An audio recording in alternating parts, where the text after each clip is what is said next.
dans cette vidéo, je vais te parler de ce qu'on appelle le sinus d'un angle et la tangente d'un angle. Alors, tu sais déjà que dans un triangle rectangle comme celui que tu as sous les yeux, en connaissant les deux côtés rouges, c'est-à-dire le côté celui-ci qui est adjacent à l'angle B et l'hypoténuse, tu sais qu'en les divisant, eh bien, tu trouves un résultat qu'on appelle le cosinus de l'angle, et tu sais qu'à chaque valeur du cosinus correspond une certaine mesure d'angle. Bon, maintenant ce qui peut se passer, c'est que dans un exercice, tu ne connaisses pas forcément ces deux côtés ici. On pourrait tout à fait imaginer la situation où on ne te donne pas par exemple le côté AB, mais qu'on te donne le côté AC. Voilà. Donc ici bien sûr, tu ne peux pas les diviser pour obtenir ce qu'on appelle le cosinus de l'angle. Mais ce qu'il faut que tu saches, c'est que si tu as deux côtés, quels qu'ils soient, même ces deux-là, tu pourras les diviser de façon à obtenir un résultat qui va être lié à la mesure de l'angle, tout comme l'est le cosinus.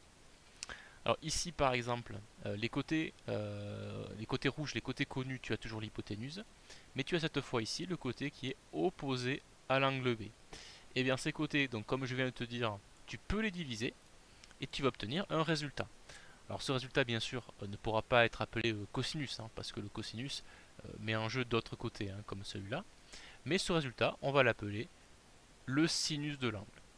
Et le principe est exactement le même que celui du cosinus, à savoir qu'à chaque valeur de ce sinus correspond une certaine mesure de l'angle B. Alors après on peut continuer, c'est pas forcément ces deux côtés-là non plus que tu peux connaître dans un exercice. On peut ne pas te donner du tout l'hypoténuse par exemple, mais te redonner le côté AB. Donc cette fois tu te retrouves avec quoi? Tu te retrouves avec le côté opposé à l'angle et le côté adjacent à l'angle. Et bien, comme je te disais tout à l'heure, tu peux les diviser ces deux-là aussi. Alors le résultat que tu vas obtenir, le quotient que tu vas obtenir, ne sera bien sûr ni appelé cosinus de l'angle, ni appelé sinus de l'angle. On l'appelle en fait la tangente de l'angle, et ça va avoir une utilité totalement similaire aux deux précédentes, c'est-à-dire que là aussi, à chaque valeur de la tangente correspond une certaine mesure de l'angle. Donc en fait, l'idée générale qu'il faut que tu retiennes ici, c'est que dans un triangle rectangle, si tu connais deux côtés, quels qu'ils soient en fait, tu peux les diviser et tu obtiendras un résultat qui sera appelé ou bien le cosinus, ou bien le sinus, ou bien la tangente de l'angle, et qui en tout cas à chaque fois te permettra, grâce à ta calculatrice, de trouver la mesure de l'angle qui correspond. Et on va terminer par un petit exemple. Alors notre triangle ABC, dans lequel nous allons essayer de déterminer la mesure de l'angle B. Alors important, d'abord, on vérifie que notre triangle est bien rectangle, puisque si ce n'est pas le cas, attention, tout ce qu'on a dit jusqu'à maintenant n'est pas valide. Bon, ici, pas de problème. Dans ce triangle, nous connaissons deux longueurs de côté, donc ça on sait que ça va être suffisant pour déterminer la mesure de l'angle B. On sait que ces deux côtés, une fois divisés, vont donner ou le cosinus, ou le sinus, ou la tangente de l'angle. Donc il ne reste plus qu'à les identifier. Donc le côté BC. Donc, le côté BC, lui, c'est celui qu'on repère tout de suite comme étant l'hypoténuse du triangle, puisque c'est le côté qui est opposé à l'angle droit.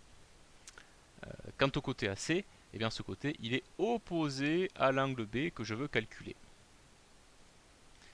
Ici, je vais donc pouvoir diviser le côté opposé à l'angle B par l'hypoténuse. J'observe mes trois rapports de longueur et je retrouve ici celui que je peux utiliser, le côté opposé à l'angle B divisé par l'hypoténuse. Donc le résultat que je vais trouver s'appellera le sinus de l'angle B. Je vais donc le calculer, ce sinus. Voilà. Le sinus de l'angle B, c'est donc 3 divisé par 7.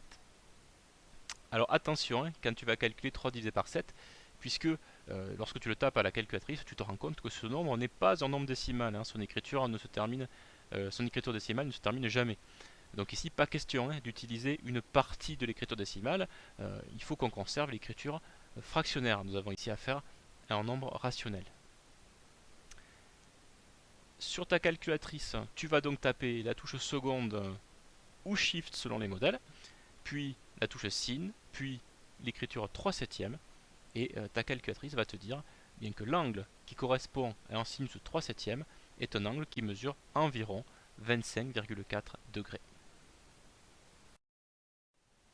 Voilà, tu connais donc maintenant le cosinus, le sinus et la tangente d'un angle, et tu sais t'en servir pour déterminer la mesure d'un angle.